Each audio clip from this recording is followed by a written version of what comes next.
Hey, y'all, I just want to say I'm sorry. This is going to be the last day everybody hear from me, bro. This is going to be the last day y'all hear from me, bro. I'm sorry. The gunman shot 3 people Saturday morning, killing 2 of them before killing himself. One of the victims, family says, was the mother of his child.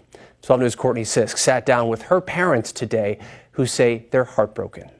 The area is gone. On February 5th, 2022, in Brown Deer, Wisconsin, a scheduled custody exchange resulted in a fatal shooting. 23-year-old Arieuna Reed arrived at the Park Plaza Court Apartments to meet her ex-boyfriend, 26-year-old Larval Huddleston, for the exchange of their child. During the encounter, Huddleston drew a firearm and shot Reed multiple times. The act was live-streamed on Facebook. Huddleston used his phone to broadcast the shooting and his commentary before, during, and after the attack. Following the shooting, neighbors contacted law enforcement. Brown Deer police responded to reports of gunfire and arrived at the apartment complex. Upon arrival, officers found Reed deceased at the scene. Huddleston had retreated inside his apartment with 2 individuals, an adult male and a child, leading to a barricade situation. Police established a perimeter and attempted to negotiate with Huddleston.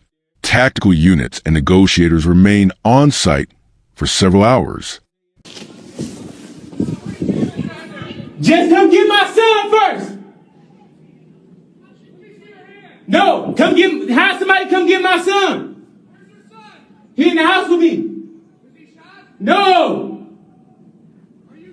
Yes. Hey, y'all, I just want to say I'm sorry. This is going to be the last day everybody hear from me, bro. This is going to be the last day y'all hear from me, bro. I'm sorry.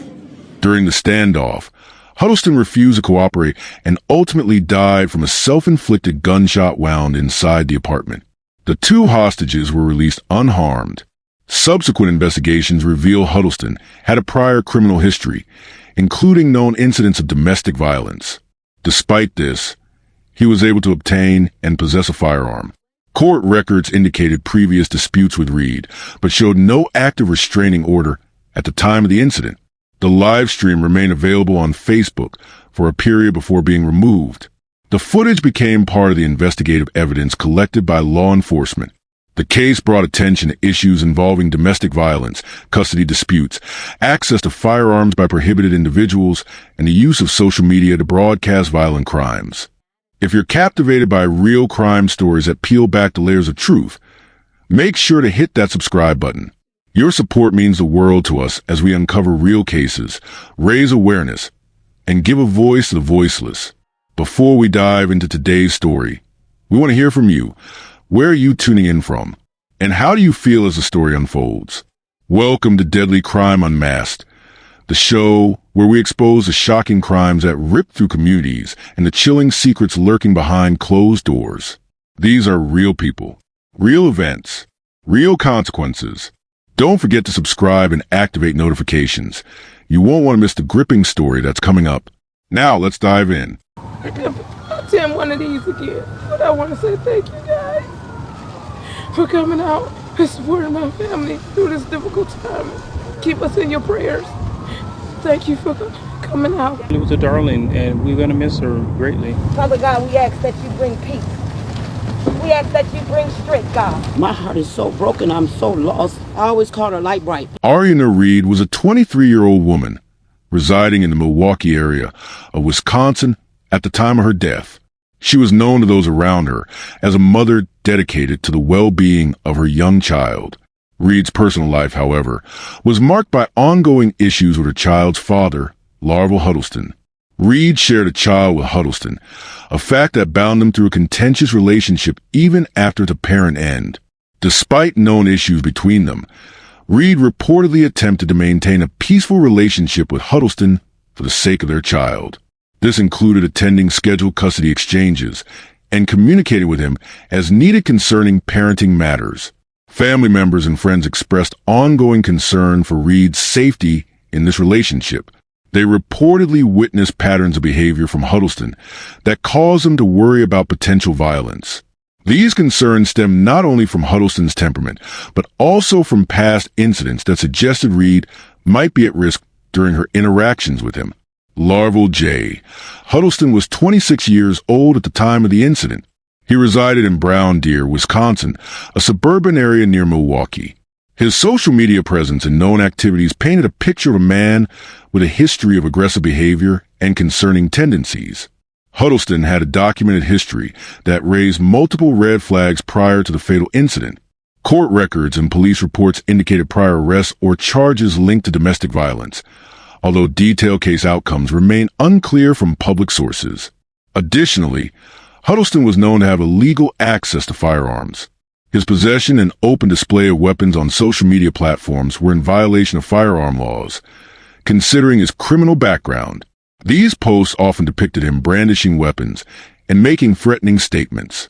Despite this, no effective legal intervention prevented his continued access to guns.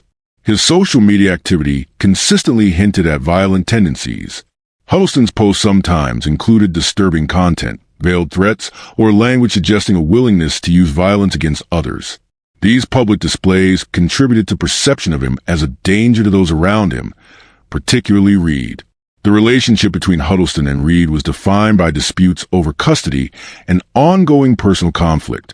They struggled with repeated disagreements regarding their child, with reported disputes about visitation, care arrangements, and financial responsibilities.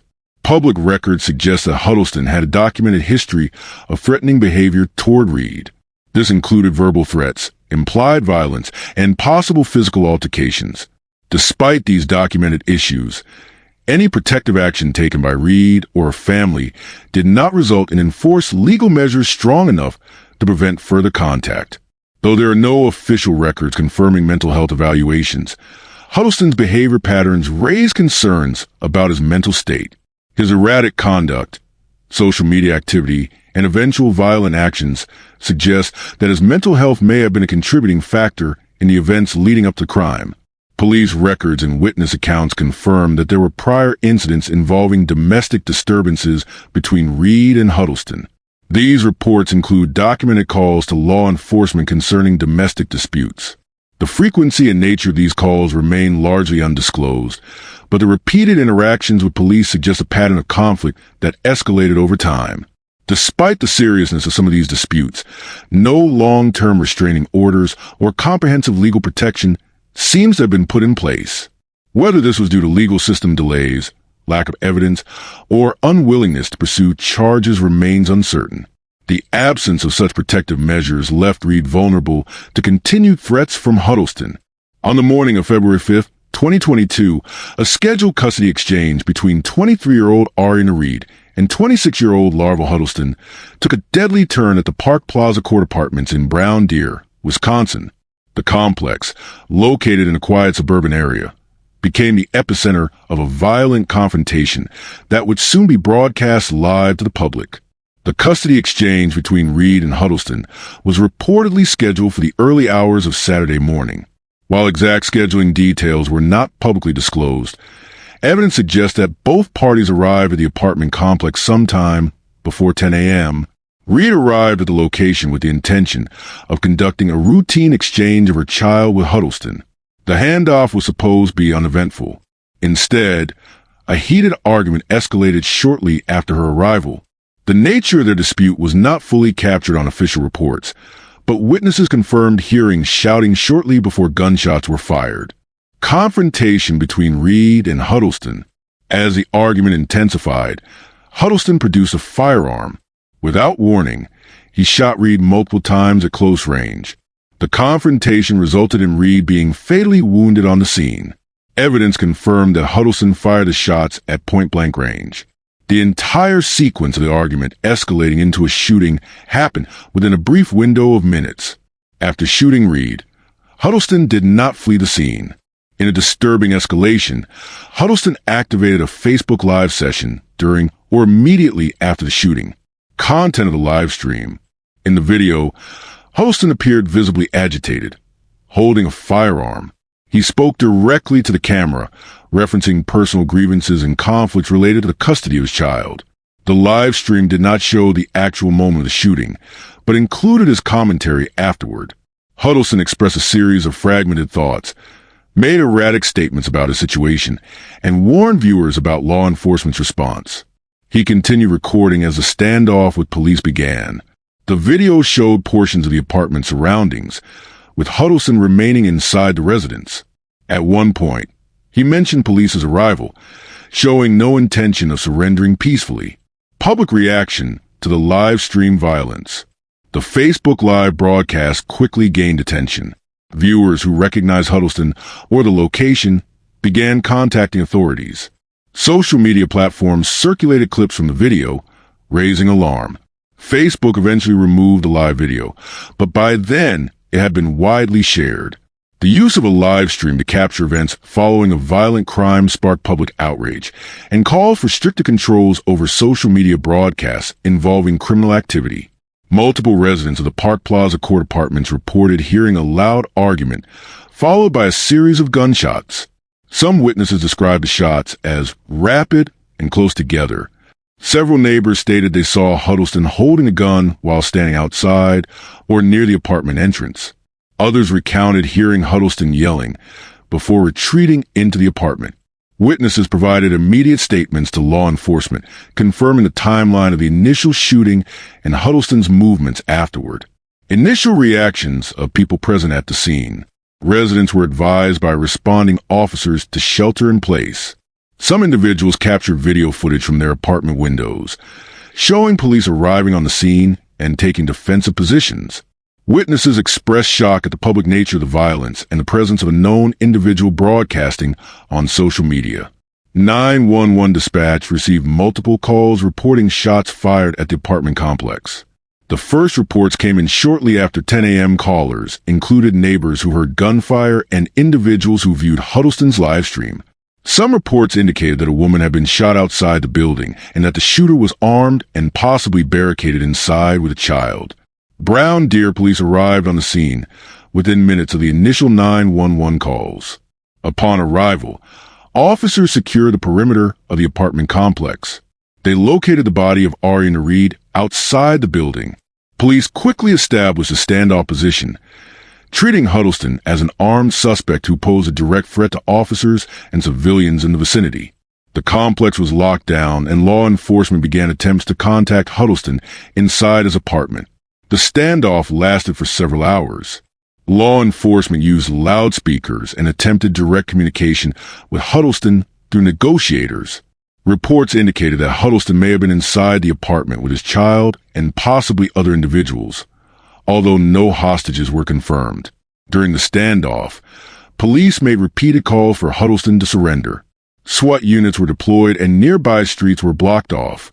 The suspect remained inside the apartment, occasionally communicating on social media and possibly with individuals outside via phone. At some point during the standoff, Huddleston turned a firearm on himself. The self-inflicted gunshot was heard by officers stationed nearby. Law enforcement entered the residence following the sound of the gunshot. Upon entry, they discovered Huddleston deceased from a single self-inflicted wound. The child was found unharmed inside the apartment. Huddleston was pronounced dead at the scene, ending the standoff. At the time of the shooting, Larval Huddleston was a convicted felon. Public records confirmed that he had a previous criminal record, which legally prohibited him from owning, possessing, or purchasing any firearms under federal law. 18 U.S. Code Section 922. His prior offenses included charges related to violence and unlawful possession of a firearm. As a convicted felon, Huddleston's possession of a handgun on the day of the shooting was illegal. This violation not only represented a breach of federal firearms law, but also highlighted a systemic failure in preventing restricted individuals from accessing weapons. Huddleston's criminal history included offenses that disqualified him from lawful firearm ownership. Among these charges were previous incidents of illegal possession of a firearm and domestic-related offenses. Official court documents confirmed that Huddleston had been convicted on at least one felony count, rendering him ineligible to legally purchase or possess firearms in Wisconsin or any other U.S. jurisdiction. Despite these legal prohibitions, Huddleston maintained access to firearms, raising questions about enforcement gaps in background check systems and firearm tracking mechanisms. There is no documented evidence in police reports or public records indicating that Huddleston purchased a firearm through legal channels. Investigators suspected that Huddleston may have acquired the weapon through illegal means, including private undocumented sales or via connections in the black market firearm trade. Law enforcement officials stated that the exact source of the firearm used in the shooting remained under investigation at the time of reporting. The absence of lawful purchase record suggested illegal acquisition, a common method among prohibited possessors. In the months leading up to the incident, Huddleston frequently posted images and videos on social media platforms, particularly Facebook and Instagram, in which he posed with firearms. These posts often depicted him holding handguns or appearing in settings suggestive of gang-related affiliations or illegal activities. Screenshots of Huddleston's posts circulated online after the shooting, showing him brandishing weapons despite his known felony status. This raised concerns about social media platforms' monitoring capabilities and their handling of content involving firearms and prohibited individuals. Law enforcement reviewed Huddleston's online presence as part of the investigation, using the social media content to establish a behavioral pattern and intent. The digital evidence further demonstrated Huddleston's access to firearms despite legal restrictions. According to the official reports from the Brown Deer Police Department, the timeline of the incident began with a scheduled custody exchange between Huddleston and Arieuna Reed at the Park Plaza Court Apartments. The confrontation escalated into a verbal dispute, followed by Huddleston drawing a handgun and fatally shooting Reed at close range. Following the initial shooting, Huddleston entered a standoff with police while continuing to broadcast via Facebook Live. The standoff lasted several hours before Huddleston took his own life inside the apartment complex. Forensic investigators collected shell casings and ballistic evidence from the scene. The ballistic analysis confirmed that the bullets recovered from Reed's body matched those fired from the handgun found near Huddleston's body. Gunshot residue tests also confirmed that Huddleston was the shooter. Fingerprint analysis on the recovered weapon corroborated these findings. The evidence presented a conclusive link between Huddleston, the firearm, and the shooting. Investigators reviewed the full live stream Huddleston posted on Facebook. The video captured moments before, during, and after the shooting, including Huddleston's statements and actions.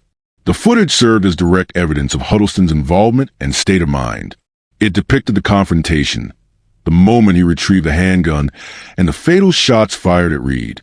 The video also recorded his remarks during the standoff with police, providing critical insights into the sequence of events and his intent. Law enforcement secured the live stream recording as part of the case evidence, utilizing it in both the investigation and the eventual case summary presented to the public. The existence of the live stream influenced public perception and media coverage of the incident.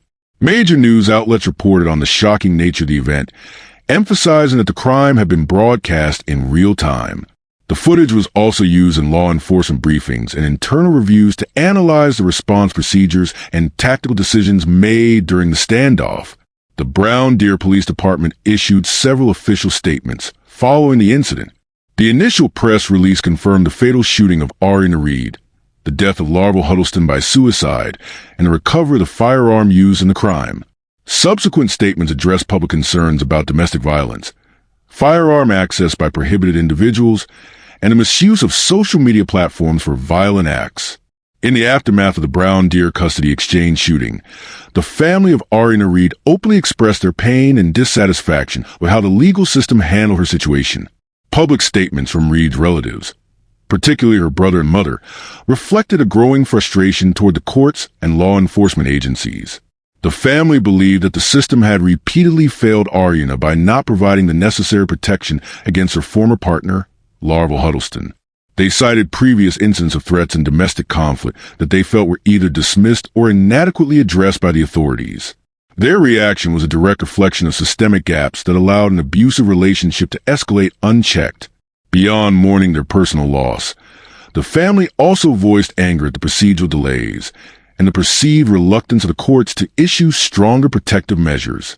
They pointed out that repeated requests for intervention had gone unanswered or were tied up in slow-moving court processes, which they believe contributed to the fatal outcome.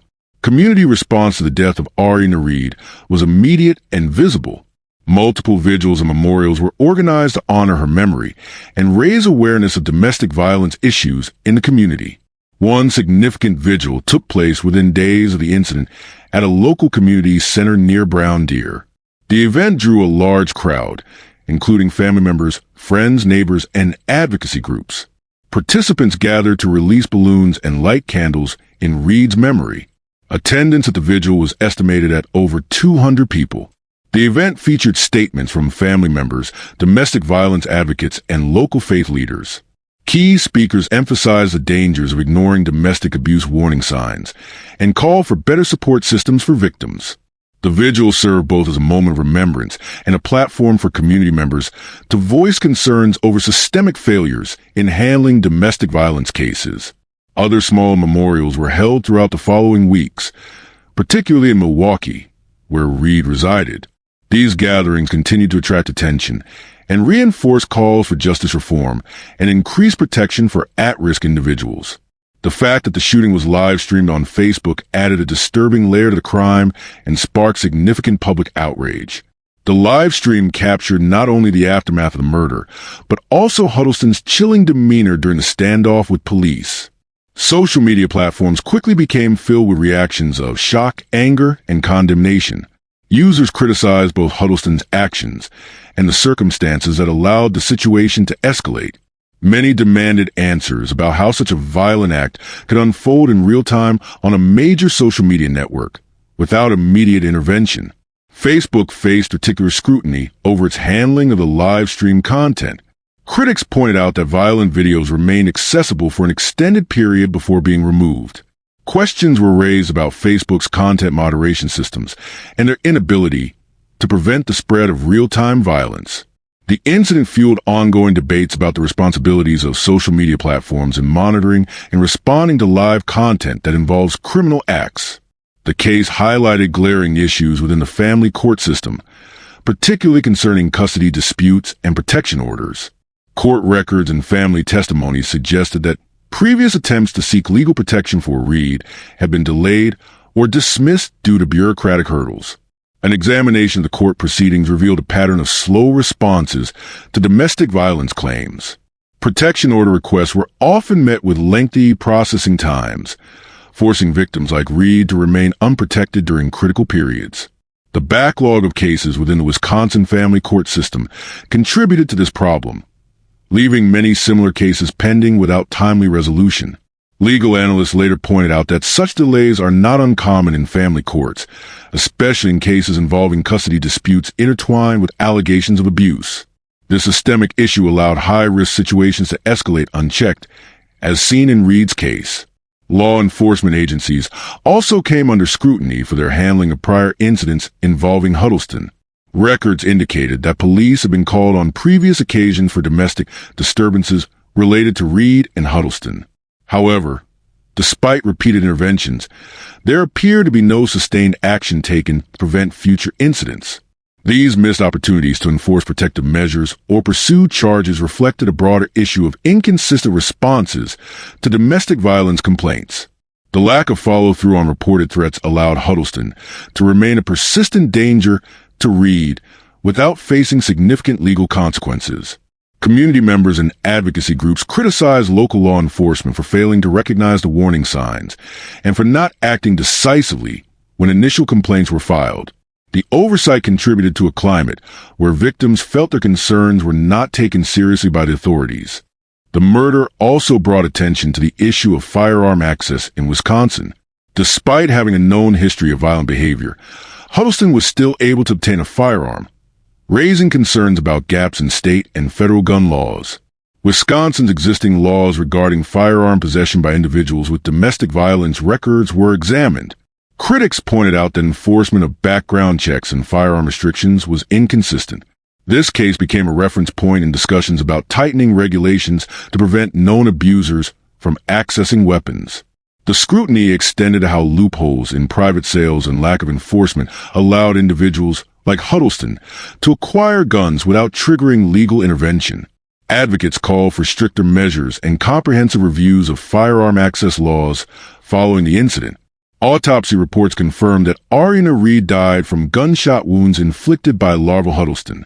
The official medical findings left no doubt about the nature of her death. Huddleston's death was officially ruled a suicide. He reportedly turned the gun on himself after a standoff with police, ending the incident before law enforcement could intervene further. Autopsy findings confirmed the self-inflicted nature of his gunshot wound.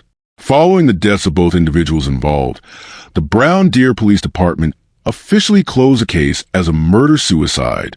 The investigation concluded with no further suspects or criminal charges pending. Law enforcement officials provided a final report detailing the sequence of events and the evidence collected, which aligned with the eyewitness accounts and video evidence. The closure of the case brought an end to the active investigation, but left lasting questions about prevention and systemic failures. The aftermath of the case sparked legal and policy discussions in Wisconsin. Family court practices, especially concerning custody exchanges and protection orders, came under review. Lawmakers and advocacy groups call for reforms aimed at expediting protective measures for domestic violence victims and closing legal loopholes that allow abusers to bypass restrictions.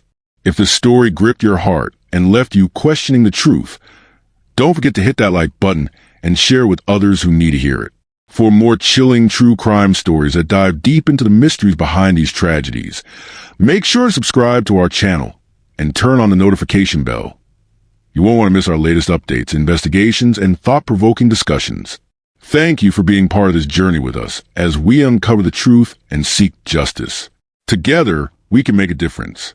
Stay safe, stay aware, and we'll see you in the next one.